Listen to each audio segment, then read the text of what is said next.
noticed that almost every video about Dubai shows the same things? Towers that seem to scrape the clouds, gold vending machines, supercars lined up outside malls, and people casually mentioning real estate deals worth more than most homes anywhere else. It feels almost staged, like a movie set built for the camera. But the numbers behind it are real. Dubai has one of the highest concentrations of millionaires per capita on the planet, and that number keeps growing every year. So what's actually going on here? Why would so many wealthy people choose to live in a desert city that just a few decades ago barely existed on the global map? The answer isn't simply oil, and it isn't simply luck. It's the result of a series of very deliberate decisions made over time that quietly reshaped how money moves around the world. Let's uncover the story behind it, right here on Simply Understood.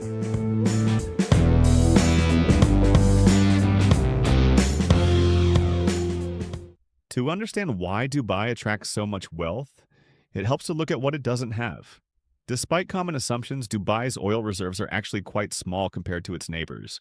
Oil revenue helped fund early development, but it was never going to be enough to sustain a city long term. So instead of relying on oil, Dubai's leadership made a different bet. They decided to build an economy around something else entirely: convenience for money and people. This started with simple things: a tax-free environment for businesses and individuals, no income tax, no capital gains tax, and very few restrictions on moving money in or out. For a wealthy person anywhere in the world, this is incredibly appealing. Wealth that would normally be taxed heavily elsewhere can simply exist in Dubai with far fewer deductions. Then came the infrastructure to support that wealth: world-class airports, direct flights to almost anywhere, modern healthcare, international schools, and a level of safety and order that's rare in much of the world. For someone with significant assets, these aren't luxuries, they're requirements. Dubai checked these boxes early and kept improving them. But here's where it gets more interesting. Dubai didn't just attract money, and it attracted people who move money. Wealthy individuals don't operate in isolation. They bring businesses, advisors, bankers, and entire support networks with them. Once a critical mass of wealthy residents settled in Dubai, an entire ecosystem grew around them. Private banking, asset management, luxury real estate, and concierge services all became more developed, which in turn attracted even more wealthy individuals. This created a feedback loop.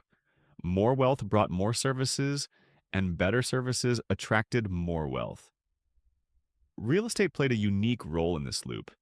Dubai allowed foreigners to buy property outright, something many countries restrict.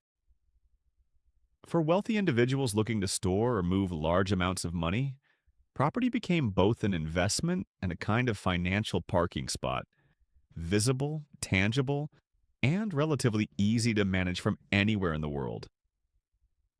There's also a quieter factor at play: neutrality. Dubai has positioned itself as a place that stays open regardless of where someone's wealth originates or which country they're from. In a world where financial systems are increasingly affected by sanctions, political tension, and shifting regulations, a stable, neutral hub becomes extremely valuable, and I saw say, almost like a safe harbor in turbulent waters. Zooming out, Dubai's rise reflects a broader pattern in how global wealth behaves. Money tends to flow toward the places that offer it the least friction. Fewer taxes, fewer restrictions, and fewer questions. Cities that recognize this early and build around it can transform remarkably quickly. So maybe the real story isn't that Dubai became wealthy by accident.